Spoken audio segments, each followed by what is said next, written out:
Hello, my name's Ian Seeger from Pilot Career News. On the 6th and 7th of November, we held our very first virtual edition of Pilot Careers Live. We streamed over 30 different seminars with 60 speakers. There were 2 days packed full of great information. Of course, we recorded everything, and you're about to watch one of the videos from the event.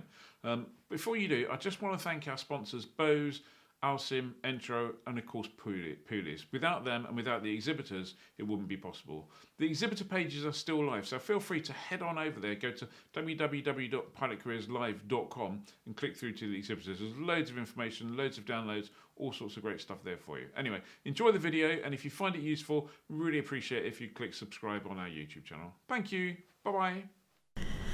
Good morning, everybody, and welcome to our first panel discussion session of the morning. This panel is about choosing the training route for me, and we are delighted to welcome a group of cadets and graduates, so past and present trainees, from a variety of different training providers who've also gone through either the integrated or modular route to share some of their experiences. We'll do our best to answer questions as they come through, so if you've got questions, I'll pass them on, but in the main we'll hold most questions for the Q&A panel later in the morning that these guys will be invited back to.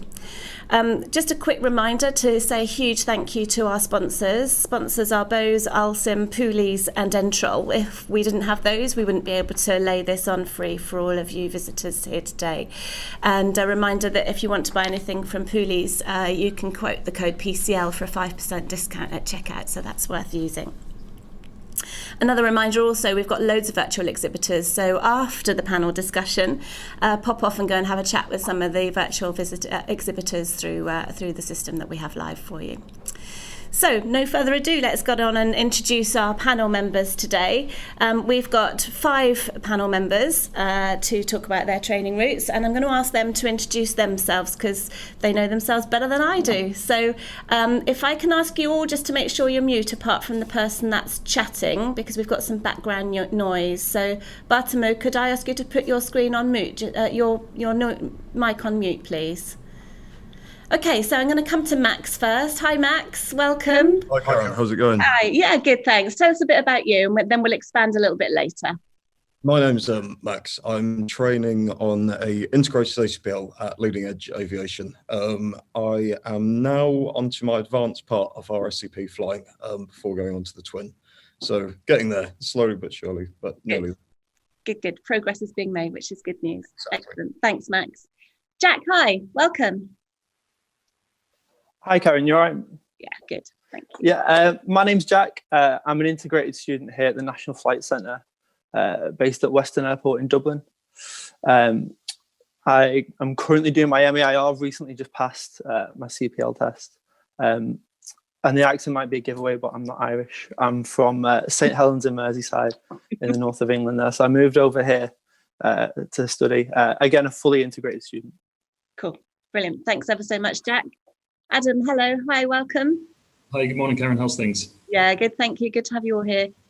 Good. So my name's Adam. I'm at Atlantic Flight Training Academy here based in Cork International Airport. I'm on the Ryanair Mentored Programme and just currently coming up to my MEIR flight test. So pretty stressful times, but all in all, it's been very enjoyable and looking forward to getting it done and moving on to the APS NCC there.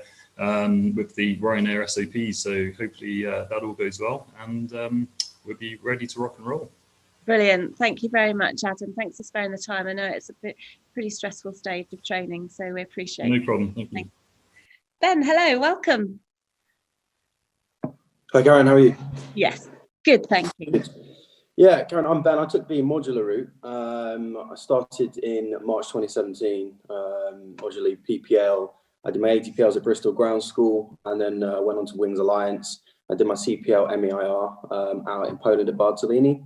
Got a job with Flybe, flying the Embraer for about 8 months. Saw that they were going down the pan, so jumped ship, got into Jet 2, and currently flying for Jet 2. Been on furlough since March though. Cool. Okay, great. Thank you very much, Ben. Well, sorry you're on furlough, but glad you're in the airlines. That's good. That's good news. Thanks very much. And Bartamo, am I saying your name correctly? Do you want to take yourself off mute? Hi. Hi. It's Bartolomeo in English. Yes. Yeah, Bart is correct. Okay, thank you.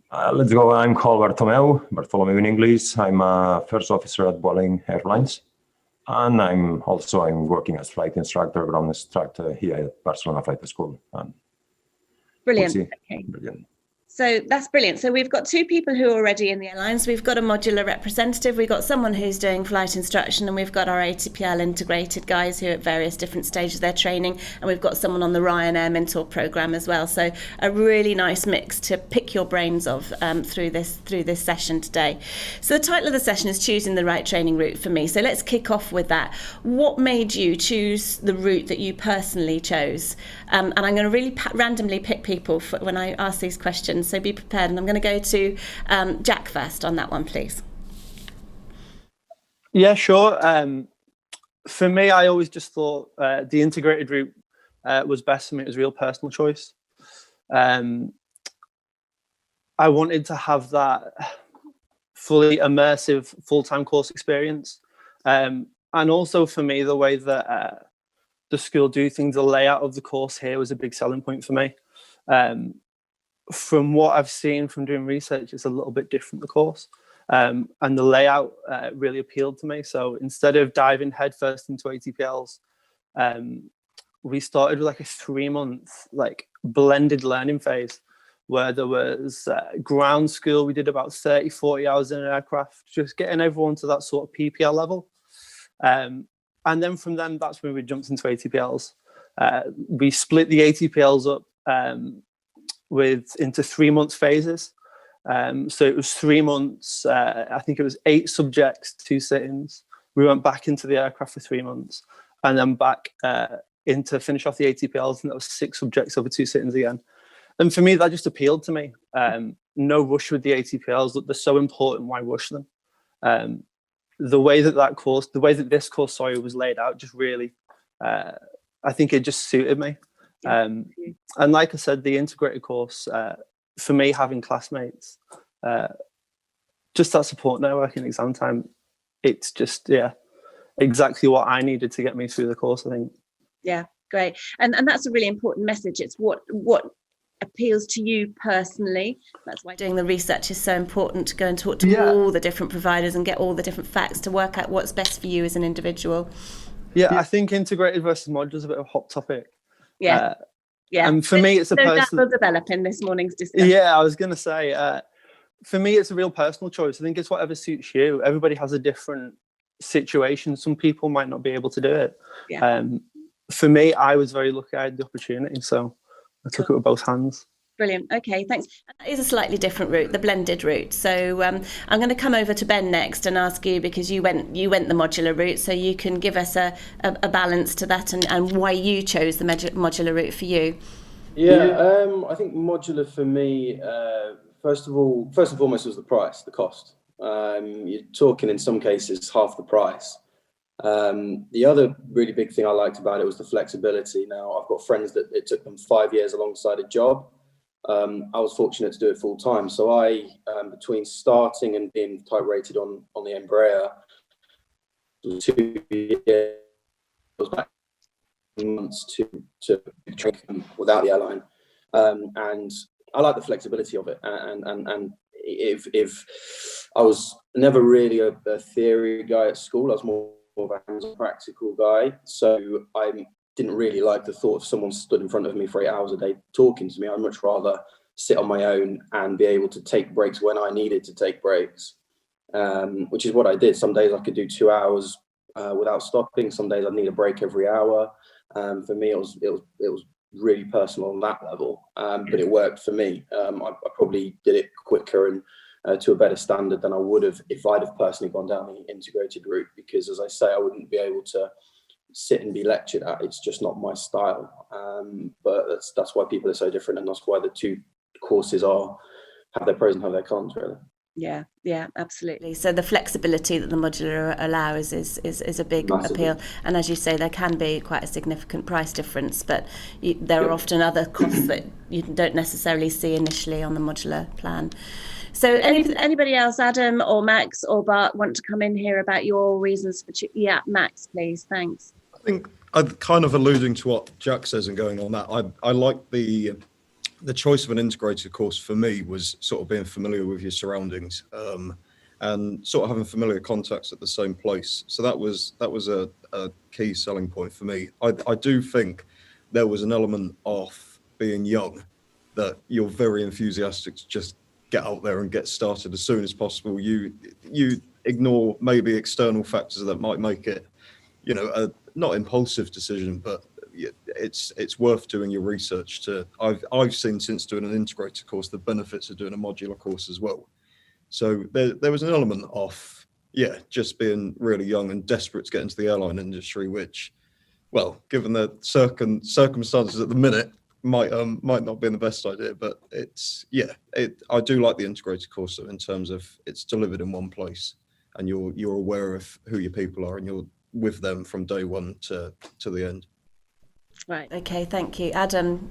And thank you. Yeah, thank you. It's the same as Max and what Jack was saying there. I've been out of school now for 13 odd years. So to do a modular course myself wouldn't have worked, because I needed the structure of an integrated course, like the instructors, the teachers in front of you, and being around your peers as well, who are going through the same, the pressure of the ATPLs is huge. So having your peers around you that can help you out at the same time, they might have little tricks and stuff like that, which will stick in your mind to get through the ATPLs. So that's what I really needed, was the structure. I was just saying that to one of my friends that I tried to study at home last year, just for Christmas time, 2 weeks, try and get a head start, and it just didn't work. You need the environment. For myself anyway, I needed the environment of being in school. The instructors are there to help you every hour of the day, kind of thing. They're happy to send you out their mobile numbers, if you need to drop them a text, whatever it might be, just for a little bit of extra tuition. That's what I needed to push me through, and I managed to do it in the 6-month period with very good results. So it obviously worked in my advantage. So very happy. The immersion was really important for you then, Adam. Yeah. Okay, thanks. Bart, would you like to add anything more about the reasons you chose the route you did? Well, I agree with all of you, but I would like to add something. It means not taking into account the flexibility, not taking into account the price. I would like to add the instrumental training, okay? Because if your choice is following or performing a modular course, you have to realize that you are going to perform a few instrumental course compared to an integrated. It means for a modular course, maybe you're performing around 15, 20 of real instrumental training, real hours. And for integrated course, would you perform around 60, 70 hours? Means neither taking into account the simulator. I just would like to add this instrumental training that for me it's very important, flying for an airline. Okay, thanks very much. That's a useful input. Thanks very much. So the additional instrument hours that you get on the integrated course. Ben, would you like to say anything in response to that as to how that's affected you in any way? Sorry, it froze halfway through what Bart was saying, but I think I got the gist. He was saying that you get more hours integrated. Yes. Yeah, I just go off what I know, which was what I did, which was we spent about 35, 40 hours in a simulator as a pilot flying, and then did another 35 sim hours as the pilot monitoring. So we got about 70 hours in the sim, and in the real aircraft, I think we did about 20 hours, 25 hours. I felt up to scratch. I felt fine. Obviously, the more experience you can get, it is much better. But yeah, I mean, I felt when I went to do my APS course right at the end, I felt ready to go for the airline interview, which I had about 3 days later, and it went fine. So. It's personal choice again, isn't it? But it's about being aware of all the facts and knowing the detail that Bart has just added there that that perhaps people don't always spot when they're making that comparison between the two different routes. We've had a question through which has asked Jack, I think probably would be best here, to expand further on what the blended route is. They've said, please explain the blended route. And I know that your school's not the only school to do the blended route now, but I think probably it's not so widely known. So can you just briefly expand further? I know you did a bit earlier, so just briefly expand further. Yeah, so again, from day one, we do real basic flight training. So it was almost bringing everyone up to a PPL level. So we'd be in the classroom in the morning, we'd be flying in the afternoon. We'd have various classes along all the subjects that you would cover at a PPL level. And at the end of those 3 months, we actually did some in-house tests that would probably be to a PPL standard. So this was just all about getting everyone in the course on the same level. We've all come from different backgrounds. You know, some people came straight from school. Some, like myself, it had been 4 or 5 years since I'd been in a classroom from a degree. So there was almost a case of learning how to learn again. Yeah. So I think that's what that initial 3 months was for, just to bring everyone up to the same level. And then once we was there, we headed into the ATPLs. Like I said before, split up in between 2 sittings. Well, the whole of the ATPLs was split up over 4 sittings. So 3 months, 8 subjects, 2 sittings. And then 3 months of just hour building, just flying, really learning our craft. We had some ATPL classes in between. Let's say we've got a bad weather day, we can't go out flying. We do some ground school. And then at the end of those 3 months, we jump back into the classroom then just to get the ATPLs finished off. Okay, and that, so it'll allow some flexibility for the ATO as well to kind of take advantage of days where the weather's not so great for flying. You can fit something else into the programme. Okay. Yeah, absolutely. And it benefits us so much as well because, you know, if there's a no-fly day, we're sat in the classroom and we're learning. And I think that's, you know, that's great. Yeah, okay.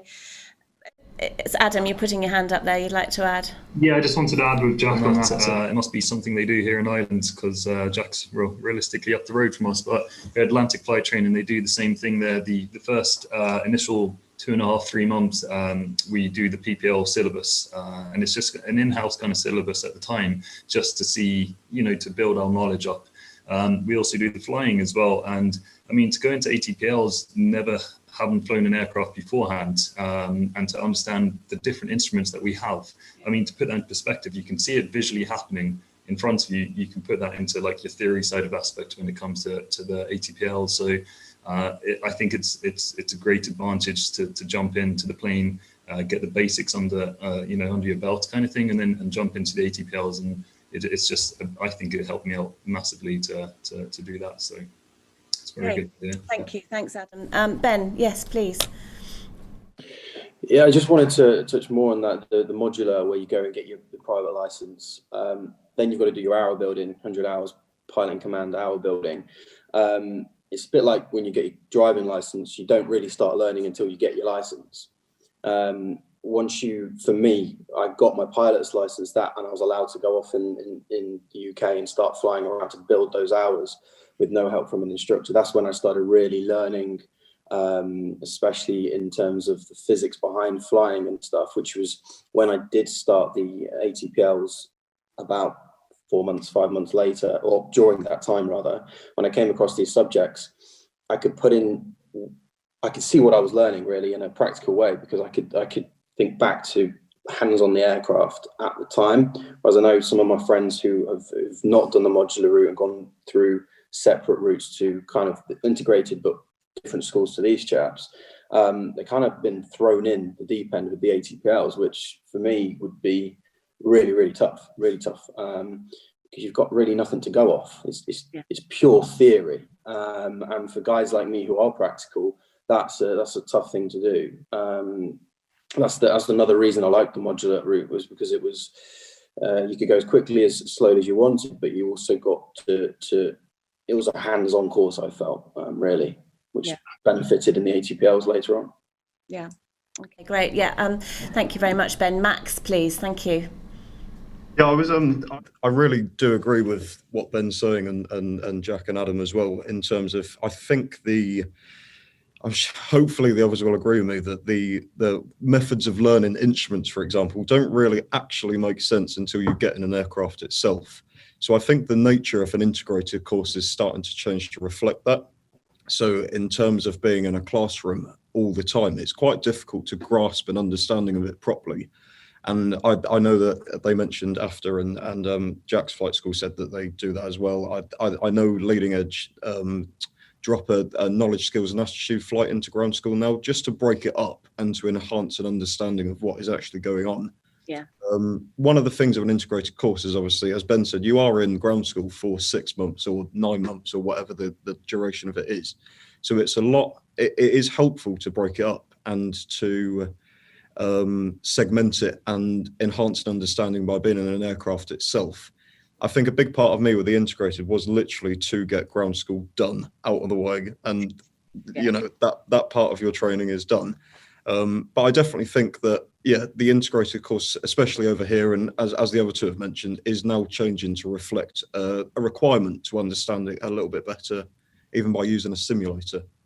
Yeah, the knowledge, skills and attitude piece is all about blending learning and making sure that there's some practical insights to learning at all the different phases. So it definitely is a way that things are going. But what's really, really clear is it's all about what will suit you as personal individuals when you're making that choice at the beginning. You know, what is going to work for you? And something, Ben, you said made me think, you know, you really properly need to understand what sort of a learner you are and what learning environment you need to bring the best of you out. It's a pretty intense learning process. So making sure that it's right for you is very important. So again, it's all part of the research and having conversations like this with people like these who can share their own experiences. I'm going to go to the questions, some of the questions that are coming in for the moment, just to make sure that we do answer some of those, because a couple of them are really, really useful again. So I've got a question from James, which is for Ben, and it's, how did you find the ground school? What was your revision schedule like? There's lots of questions, actually. Are there any prerequisites I need to do, i.e. SWAT up on my maths and physics? Hope you picked all the questions out of that, Ben.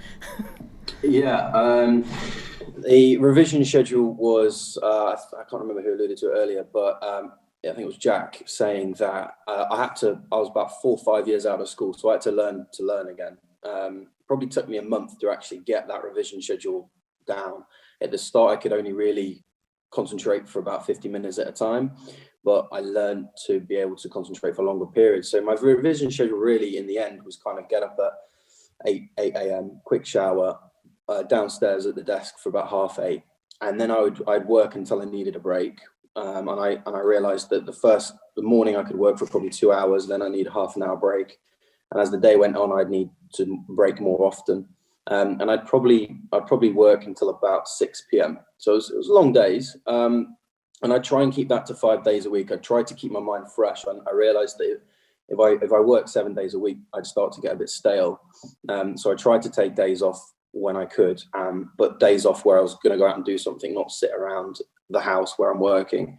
So I try and go out and, you know, take the dogs for a walk or go out with see my mates, for example. So what were the other questions? I've just deleted them off the screen, but it was, do you need to SWAT up on your maths and physics? No, I left school at 16. I've got no A levels. Right. I got C's at maths and physics. I wasn't really into school, if you like, but when it came down to it, down to doing the aircraft stuff, I just worked hard at that time.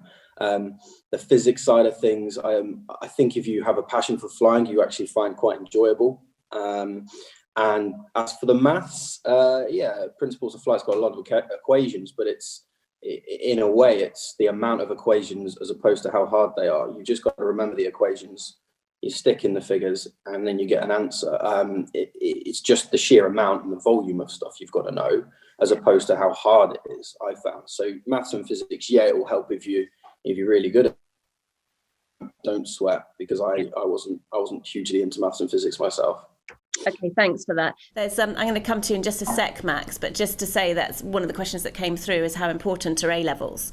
And I think there you have your answer from what Ben's just answered. Not necessarily. Now, some airline programs, when they're running, do specify A-levels, but they're not generally a requirement for going into a training program, but stand fast the fact that some airline requirements do exist. Max, you put your hand up. Oh yeah, no, I was just going to expand on what Ben was saying. I completely agree with him. I can remember being in one of my classes and my teacher said, right, well, you need maths, further maths and physics A-level, and suddenly the pilot dream was null and void, because I was like, I cannot do them A-level. I got into the course on A-levels with nothing to do with those subjects, and I agree with, in terms of principles of flight, it's just knowing the equations. The equations are there, and then you just input the figures into them. It's nothing to do with actually having that. I think it helps to a certain extent, but there's no natural ability to be mathematically gifted in order to progress in this course in the way that everyone else does who is, let's say, stronger at that subject than you would be. Brilliant. Thanks, Max. I just saw Bart put his hand up, so we'll just go to Bart for one more response to this, and then I'll move on to a different topic. Okay, just I would like to add that the level required for maths and physics, I think that is the level of high school for any ATPL course. It means for any engineering, it would be tougher and tougher than for the ATPL. Yeah. Just as I say, some airline requirements are specific, but in general, I think you're right there, Bart. So yeah, thanks very much. So one of the questions that's come through is about selection and asking you guys what selection process you went through. And there's another question here about how you get onto the Ryanair mentor program. So Adam, that's naturally one for you. So can I ask you to sort of combine those two in your answer, if you wouldn't mind, Adam? Yeah, not a problem, sure. When I did my assessment, it was back in April of 2019. So things have slightly changed now, but I believe it's called the CUT-E assessment aptitude test, which is in place now. But when I did mine, there was a lot of, there was the maths, the physics, the verbal reasoning, hand-eye coordination. We also did a simulator test. Now, it's not necessarily to see if you can fly the aircraft. It's you have an instructor sitting next to you, and they just want to see that you're able to, take information and learn at the same time. And it was just very simple tasks, which was fine, because I never sat in an aircraft before. It was a bag of nerves, but everything went really well. And then the final part was the interview that had the HR and the safety manager here. They gave me an interview, and it's just a general question, why do you want to do this? I have to basically, prove to them that this is going to be a very good option for my future, because obviously the costs are quite substantial when it comes to flight training. So you have to show you're passionate about it. So after that was done, I was applied onto the Ryanair Mentor program, and as I say, through the whole assessment process there, we were graded with a scoring system. And then Ryanair will take a look at that, and if they feel you're a suitable candidate for the mentorship program, they will put you onto it, which I was again fortunate enough to get onto it. So it was great. So I say the CUT-E aptitude test now is slightly different from what I did there a year and a half ago. But yeah, I think it's going to be very similar in making sure that you have like just the basics and that you can do it. Now, when it comes to like the maths and physics, just like the rest of the guys said there, I mean, maths and physics were my strong points when I came into the assessment. But coming like through into ATPLs again, like you're just kind of taught what you need to know, and they help you through it. So I just kind of wanted to touch back on that. Like it's not a huge requirement. If you have a good understanding, you'll be fine. So, I'm sure that'll be encouraging to many about the maths and physics. Yeah, exactly. There's definitely a theme coming through here in your responses. Lots of ATOs use the CUT-E or CUTE, various different ways of saying it, and I've never quite worked out. But certainly lots of them use it. Has anybody amongst you had a slightly different selection process at all to roughly the one that Adam described? Max? I think my selection process initially a different provider from Leading Edge, and they were using a different format at the time. But I think everyone is now using this. It seems pretty unanimous to me that everyone uses that system. I think Leading Edge definitely use it along with the group exercises and the individual interviews and everything. But I think as far as I know, out of the bigger flight schools, they have also phased in this CUT-E system as well. Yeah, we had a great session today on selection, so it's worth watching that back, because you can watch all of the panel discussions and talks on demand now. So I would recommend going back and having another look at that selection session to understand a little bit more about selection and how to prepare for it. But yeah, thanks for those inputs, guys. The question that's come through is how would one choose between APS MCC and MCC Jock? Oh, who wants to answer that one? Oh, no. Go on, a volunteer. Otherwise, Ben, good start. Thanks.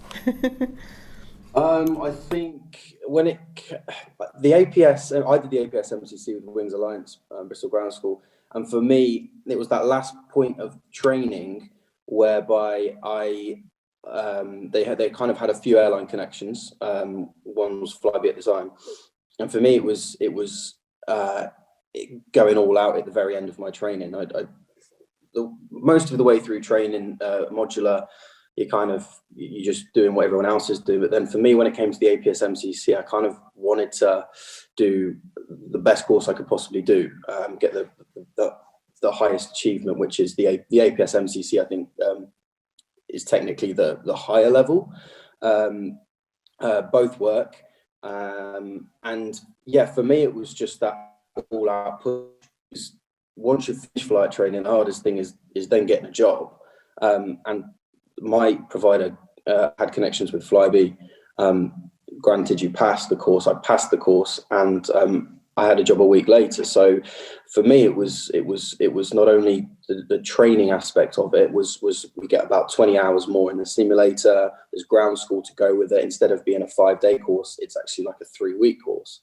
So you're immersed in it, and especially when you've got that up and coming type rating, but before that you've got the airline interview coming up, which is a simulator. You are thrown in, like Adam said, you are thrown in the deep end completely. You sit in a simulator under exam pressure with a captain and an instructor behind you. I wanted to be as prepared as I possibly could, and for me, the APS given us another 20, I think, hours in the simulator as opposed to the APC was a bit of a no-brainer. When it did come down to the airline interview that I had, I'd been immersed in this cockpit environment for, twice the amount as the other guys that had not gone through that. Granted, it is a lot more expensive, but at the end of the day, for me, it was, I've spent all this money already. It's only in the grand scheme, it's a small amount to pay extra to really make sure I nail that airline interview. Which eventually is what happened. So yeah. Jack, thank you. Thanks, Ben. Jack put his hand up. I'm going to go to Jack and then move on to another subject just whilst we've got the last few minutes to go. And I'm going to give you a heads up as to what the last subject is going to be, guys. And that is, what advice would you give to somebody looking at training now? So putting yourself in their situation, what advice would you give? But just going to go back to Jack to finish off on the APS versus MCC. Yeah, I think Ben actually touched on what I was actually going to say towards the end. I think it is very much a personal choice. It's a debate that we're having in my class at the minute, MCC or APS. And personally, for me, I think extra hours in the logbook can only be a good thing. And look, in the grand scheme of things, that little bit extra cost, what we've paid already, if it's the one thing that helps us get a job, then it's going to be worth it. Now, there's no rush at the moment. It's not something of, there's no time pressure at the minute. But if it's something that's going to help us get that edge, then it can only be a good thing. Great, thank you very much, Jack. So my last question, there are more questions on that have come through, but we do have a Q&A panel later, and we'll hold some of those for then, because I want to make sure that we stay on time for everybody here. And some of the questions are about funding, interestingly, which you guys have just touched on. And again, it's worth watching one of the sessions we did yesterday, the cadet panel we did yesterday afternoon, because a couple of the guys there talked about how they'd funded their training, one of whom had funded it through crowdfunding. So there are unique ways of doing it, and maybe if you guys come back to the panel later, you've got any personal examples, you could share those with us. But please, to finish this morning's session with you guys, I'd really like an insight as to what your advice would be to somebody thinking about training now. What would you say to them? Put yourself in their shoes. And I'm going to come to, thank you, Adam, perfect, in the first. Thank you very much. I can say what my experience was when I came over to Atlantic, and now I did have a look at other schools. Is obviously do your homework beforehand. It's very important to make sure the school is going to be the right one for you. The training route, if you wanted to be on the Ryanair mentor program, there's only a select few schools that offer it. So when I was looking, number one was, fortunately, my brother works for Ryanair, so I had a very good insight in how Ryanair operated. I wanted to be with Ryanair. That was the dream. So number one was quite important to me. Number two was the family feel of the school, rather than just being a number. Like you can walk past from the CEO of the school here to any of the flight instructors. They all know you by name, and to me that was a huge thing, to feel like a family member rather than just a number of the school. Which again, like that was massive for me. I don't know if it's just the Irish way; they're very polite and nice people, but that was huge. But just be passionate about it, and obviously, anyone that's here today watching this is obviously passionate about aviation, wanting to get as a career as a pilot, and just follow your dreams. A bit of hard work goes a long way. Again, I thought 14 ATPLs is going to be impossible for me to do, but I mean, a bit of hard work, it got me through it in the 6-month period. So just follow your dream. That's all I can say. Go have a look at schools, make sure they are the right ones for you. You'll get a feel instantly as soon as you walk through the door, this is going to be a good school for me or not. That's all I can say. Thanks, Adam. Jack put his hand up, so I'm going to come to Jack next, and then we are a little tight on time. So the other three, if I can ask you to be prepared to do a real quick snapshot, that'd be brilliant. Jack. Yeah, I just thought I'd follow Adam, seeing as we're promoting Ireland. Of course, find the right school for you. Visit schools, ask, don't be afraid to ask questions. I went to see quite a few schools, and in some of the days, you almost felt a little bit unable to ask questions. Ask as many questions as you want. That was a great, like what Adam said, here at the National Flight Centre, there's an open door policy. You can walk upstairs to the top floor, speak to the owners, any issues you've got, speak to the head of training, speak to the CFI. Having a dedicated training facility at an airport, it's finding the right school for you that feels right. I couldn't stress that enough. Just finding something that's going to work for you. Yeah. Thank you. Who wants to go next? Max. My biggest advice would be to make sure you're the course, make sure you're aware that you're the customer, and you are at the end of the day going to be a customer at this flight school as well as a student, and largely try not to be impulsive. It can be a really difficult thing to avoid and sway to not be really rushed, but take your time to get to know the course, know what you want, know the right flight school for one, and just make sure you're rounded on all fronts to come into this course with your feet running. Thank you, Max. Ben. The thing I would say is that, the chaps are completely right in saying it's right for you. I'm going to kick up a bit of a fuss here. The current climate, the airline industry is struggling, obviously, as we all know. It's going to be for a couple of years. If I were to do it again, there would be no doubt for me that I'd do modular, just to space it out, take your time and time it for when the airline industry picks back up again. Like, the last thing I'd want to do is tie myself into a course that finishes me in 18 months and then I'm stuck and need to pay to keep myself current. For me, the best way to do it would be just to take your time.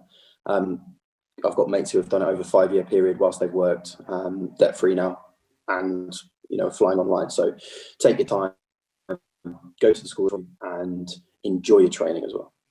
Great, thank you, Ben. And Bart. Hi.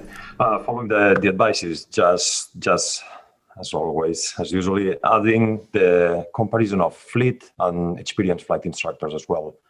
Even the weather, even make sure the kind of type of the ATPL course, but always, because of the bottleneck, always for the flight school is during the flying training. Okay, that means make sure of the fleet, make sure of the multi-engines aircraft, etc., and also for the experienced flight instructors as well.